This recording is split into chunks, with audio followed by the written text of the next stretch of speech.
My name is Diana, and as I grew up, I was the princess of a castle. I barely comprehended the wealth my parents possessed. Bless their souls, they had more money than some countries. However, they ensured I understood the value of every penny. Money talks, but wisdom listens, Dad would say, while Mom insisted I learn how to budget before I could properly spell. Luxury life was a fairy tale until it wasn't. At the age of 12, their private jet crashed, turning my fairy tale into a stark reality overnight. Grandma took me in, and we lived in a modest house far removed from the opulence I was accustomed to. It was a different kind of life, where luxury was found in love and care rather than material things. My inheritance was a distant promise, locked away until I turned 25. So, I adapted, learned, and thrived under Grandma's guidance. College became my escape and grounding, and that's where Alex came into the picture. He was as far from my world as one could get, a scholarship kid with a heart of gold and a wit that could cut through any pretense. We clicked in a way I never expected. Bringing him home to meet Grandma was a nerve-wracking experience.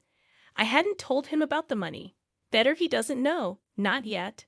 Grandma had advised, and I saw the wisdom in her words. I wanted Alex to love me for me, not my bank account. Grandma, this is Alex. I introduced them, my stomach in knots. Nice to meet you, ma'am, Alex said, extending a hand that Grandma shook warmly. Sit, sit. Grandma gestured, her eyes twinkling as she took in Alex's nervous posture. You're the young man who's stolen my granddaughter's heart, she said. Alex blushed, a sheepish grin spreading across his face. I guess you could say that, ma'am. We sat down, and the conversation flowed more easily than I dared hope. Grandma shared stories of my parents, of me as a child, stories that made Alex laugh and look at me with a warmth that made my heart swell. You've got a good one here, Grandma, he said, nodding towards me but looking at Alex. Takes after her mother, strong and kind. But don't let her fool you. She's got a bit of mischief in her, too. Alex chuckled, squeezing my hand under the table. The evening went on, filled with laughter and shared stories. Alex fit into our world like he was always meant to be there. As he helped Grandma with the dishes afterward, I knew I had made the right choice in bringing him into this part of my life. Walking him out later, Alex turned to me, a serious look on his face. Your grandma's amazing, you know?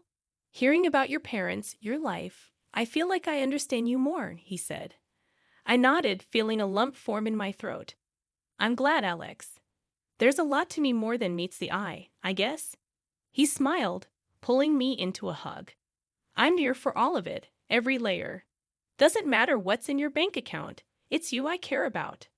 I hugged him back tighter than I ever had before. In that moment, I knew I could trust him. But I also knew the weight of the secret I was keeping. It was a delicate balance, one I hoped wouldn't tip and spill over. The ride to Alex's parents' house was a quiet one, filled with the kind of silence that's too thick to cut through. I could tell Alex was nervous, his hands gripping the steering wheel tighter than usual. You sure you're ready for this? I asked, trying to break the ice.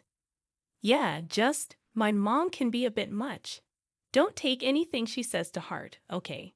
Alex's attempt at a reassuring smile didn't quite reach his eyes. The house loomed ahead, grand and imposing. As we pulled up, my stomach twisted into knots. This was it, no turning back now. We were barely through the door when Alex's mom, Gloria, made her entrance. Her eyes landed on me like two laser beams, sizing me up in a way that made my skin crawl. So, this is the girl you've been hiding, she said, her voice as cold as the marble floors. Mom, this is Alex, began Alex, but Gloria waved him off. I know who she is. Come, let's sit. I prepared some tea. Her command was not to be ignored, leading us into a living room that felt more like a showroom. The tea was served, and Gloria wasted no time. I hear you were raised by your grandmother. Must have been quite the humble upbringing, she said, the word humble sounding more like an insult. I clenched my jaw, fighting to keep my cool. My grandma taught me a lot about life, Important stuff, not just fluff, I retorted. Gloria's lips twitched in a smirk. I see. And your parents. Gone too soon, I heard. Tragic, really. How does one cope without the proper guidance? Alex jumped in, clearly uncomfortable. Mom, that's enough. Let's not. No, it's okay, Alex. I interrupted, feeling a surge of defiance. Yeah, my folks are gone, and yeah, it was tough. But I got through it. Made me who I am. Gloria sipped her tea, her gaze never wavering. Interesting. And what about your future, dear? Any plans? Or are you just riding along on my son's coattails? That stung. I took a deep breath, reminding myself why I was here. I've got plans, big ones, and I don't need to ride on anyone's coattails to make them happen.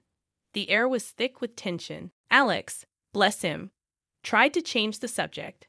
Mom, let's not do this, okay? We're here to enjoy each other's company, he interjected. Gloria set down her teacup, a calculated move. I'm merely trying to understand the woman my son has chosen. You can't fault a mother for caring about her child's future. The back and forth felt endless, a verbal tug-of-war where no one was winning. Just when I thought I couldn't take any more, Alex's sister Lily made her entrance. Her eyes were curious but held an edge of judgment that matched her mother's. So, you're the famous girlfriend. Heard a lot about you, not all good. I might add, Lily said, her voice dripping with disdain. I was about to snap back when Alex stood up. That's enough, both of you. We came here in good faith to share a part of our lives with you. If that's not something you can respect, then maybe we should leave. The rest of the visit was awkward, to say the least. Conversations felt forced, every laugh a little too loud. But Alex held my hand under the table, a silent promise that we were in this together. As we left, I couldn't help but feel a mix of relief and frustration. I'm sorry about that, Alex said once we were in the car. They can be a bit intense. I sighed, watching the lights of the house fade in the rearview mirror. It's not your fault, but man, your mom and sister, there's something else. Alex chuckled, a sad sort of sound. Yeah, they are. But hey, we survived, right? Survived and stronger, he said, agreeing. The wedding planning sailed smoothly enough, but the big day itself, that's when the storm hit. Lily, the sister-in-law-to-be, got soused beyond belief and decided it was showtime. In the middle of our reception, she staggered up, glass in hand, and slurred out accusations loud enough for the back row to hear. This one's a gold digger, doesn't know the first thing about our kind of life, illiterate, trying to snag my brother's cash. After that, there were other antics, molesting guests, and other things that are not customary to talk about in decent society. I felt my face flush hot with anger and humiliation. Without a second thought, I pulled out my phone and called the cops. This drama needed an audience, and I wasn't about to let Lily's performance go unchecked. The aftermath was a hurricane of accusations and threats. Gloria avowed revenge for the disgrace I'd brought upon their family. You've made a mockery of us. The press will have a field day with my daughter's antics, thanks to you. Gloria seethed. Alex was torn, trying to play peacemaker in a war that had no room for neutrality. I saw the strain in his eyes, the way his shoulders sagged under the weight of his family's drama, and his desire to keep us afloat. But I stood my ground, my resolve hardening. This wasn't just about me anymore. It was about drawing a line, about not letting wealth or the lack thereof dictate how I was treated. As the dust settled and the night grew quiet, Alex and I sat amidst the wreckage of what was supposed to be our happiest day. I'm sorry, he whispered, his voice heavy with unshed tears. I never wanted any of this. I took his hand, feeling the rough edges of our new reality.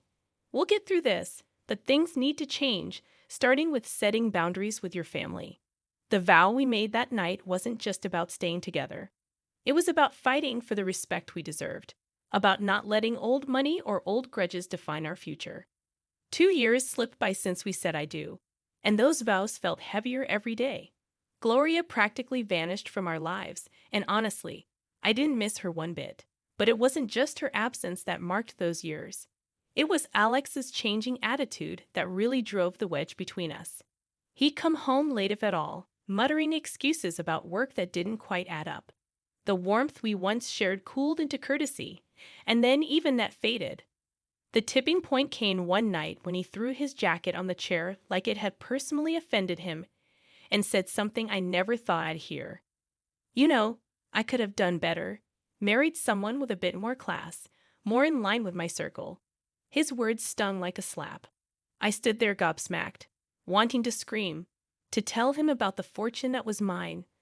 But Grandma's voice echoed in my head, advising patience to see Alex for who he truly was. So I swallowed the truth and the hurt, biting back tears. I thought maybe, just maybe, if we had a child, it might bridge the gap between us, remind him of the love that brought us together.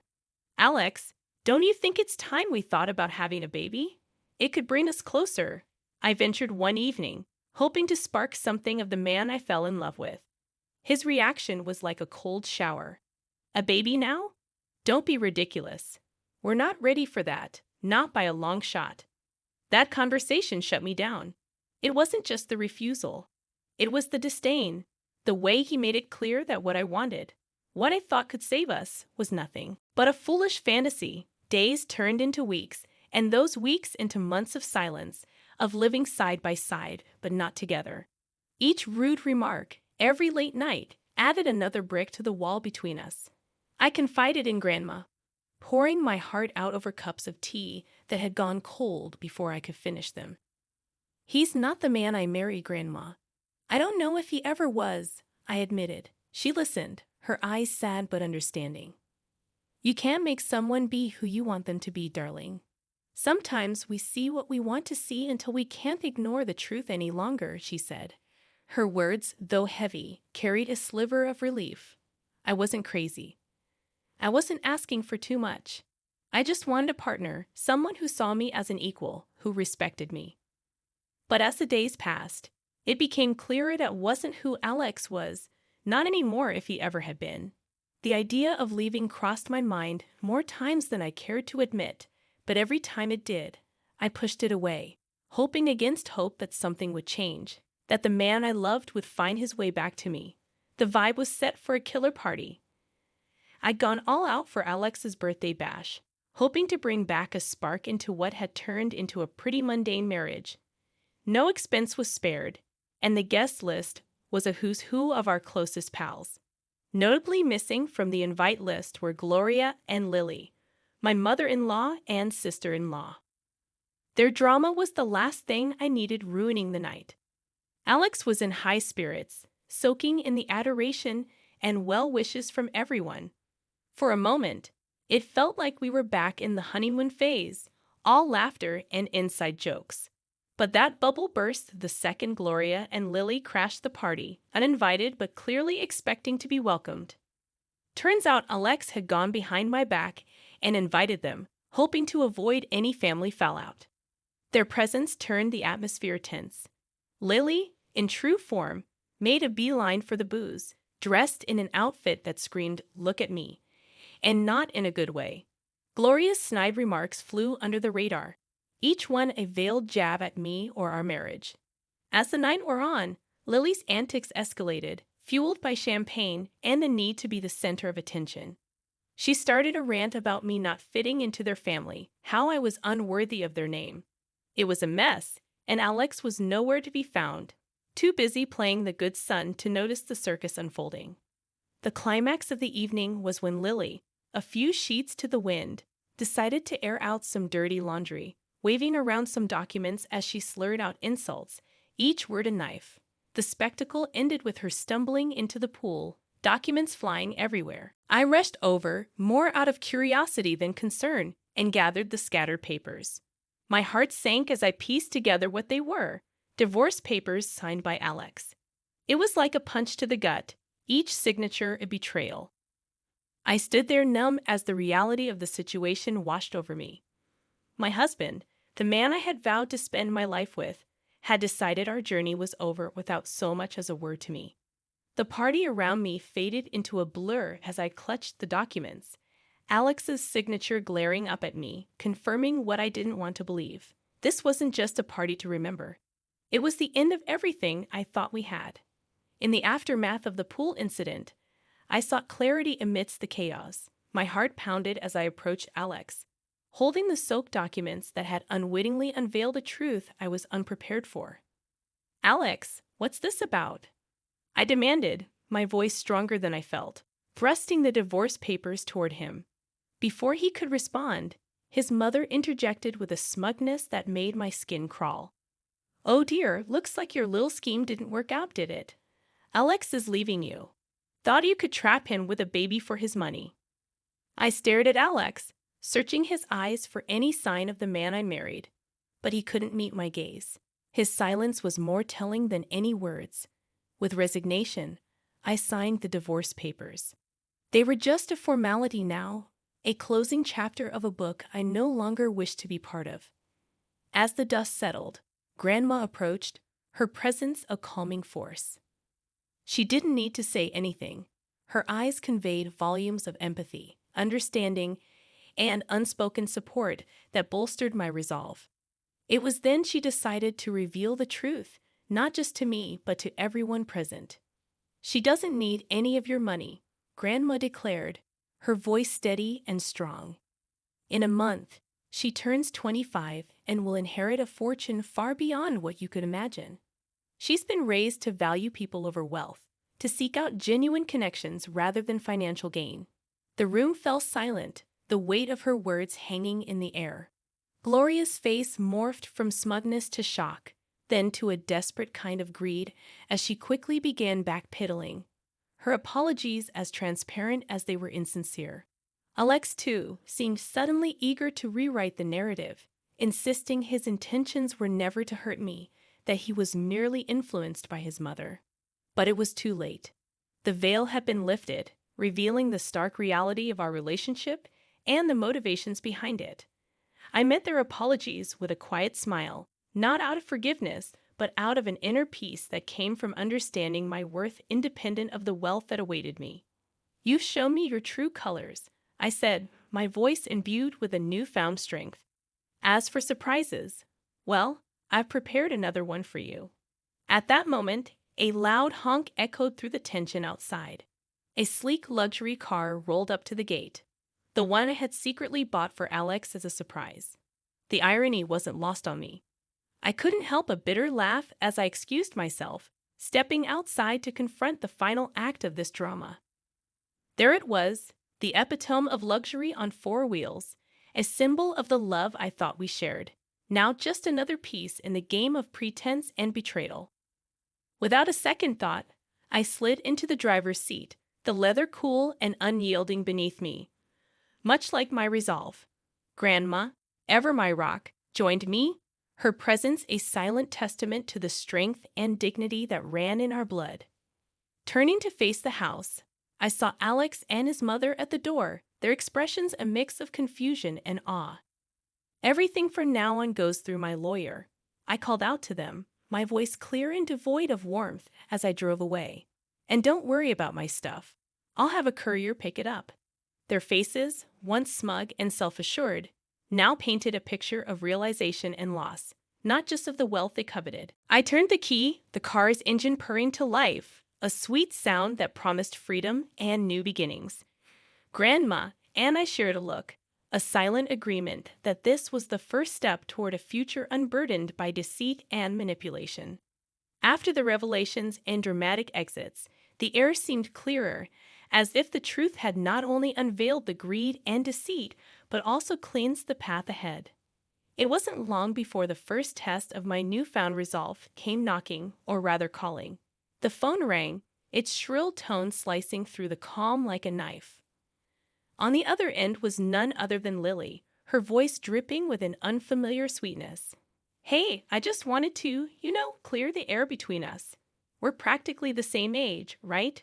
We could be friends." I couldn't help but let out a short, disbelieving laugh. The contrast between this sugary tone and her usual disdain was stark. Friends. I echoed the word, feeling it foreign. You mean like how friends don't badmouth each other at parties or try to humiliate them in front of everyone? There was a pause, a moment where I imagined I could hear the cogs turning in her head as she searched for a response. Well, water under the bridge and all that, she attempted feebly. Water into the pool, you mean? I shot back, unable to resist the jab. The silence that followed was telling. It was clear that my refusal to play along had derailed her plans. Fine, be that way, she snapped, her veneer of niceness crumbling away. You'll regret this. I hung up, feeling a mix of amusement and sadness.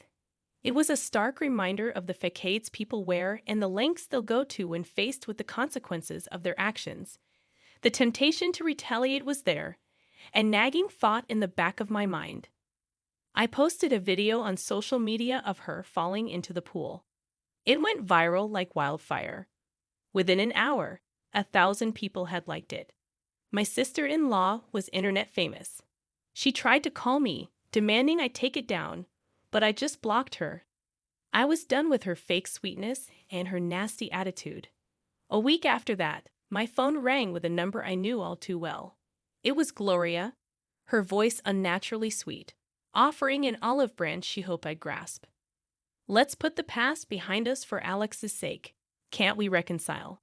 She suggested, as if the wounds were mere scratches that could heal with a band-aid of words. No, Gloria, that ship has sailed, I replied, firm but not unkind. There was no anchor in my voice, just a resolute peace. I wish Alex well, but our paths are diverging. Not long after, Alex made his own attempts at a reunion. One morning, I found a bouquet of flowers at my doorstep, the card bearing a simple, "I'm sorry, please come back" message. The sight of them sparked more anger than affection. Without a second thought, I tossed them into the trash. His efforts didn't stop there. He tried to visit, showing up unannounced with the hope of talking things through. But I wasn't the same person he left behind. His presence, once a source of comfort, now felt like an intrusion. One evening, as he made yet another uninvited appearance, I met him at the door with a resolve as hard as steel. If you don't stop this, I'm going to the police, I warned, my voice steady and firm. Your apologies can't undo what's been done. It's over, Alex, really over. The gravity of my words finally seemed to reach him. His shoulders slumped, and with a final lingering look, he turned and walked away. That was the last I saw of him. In the time that followed, I threw myself into charity work. It became my passion, my purpose. Helping those truly in need, connecting with people who valued kindness over wealth, brought me a joy I hadn't known was missing. Living with Grandma, I found peace in our quiet routine. We'd sit and plan our next project, our next way to make a difference. It was during these moments I realized this was where I was meant to be. I had no illusions about the road ahead. It would be fraught with challenges, perhaps even heartache. But I also knew it would be filled with joy, with moments of unbridled happiness, and the kind of love that enriches the soul. And so, I live my life looking forward, not back. I work, I help, and I hope. I believe in a future where all find true love, not defined by wealth or status, but by genuine connection. And yes, one day, I'll have those 3 beautiful children I dream of. But for now, I'm content. I'm building a life of purpose, surrounded by love that doesn't ask for anything in return. This isn't just the end of a chapter. It's the beginning of a whole new book, and I'm the one writing it.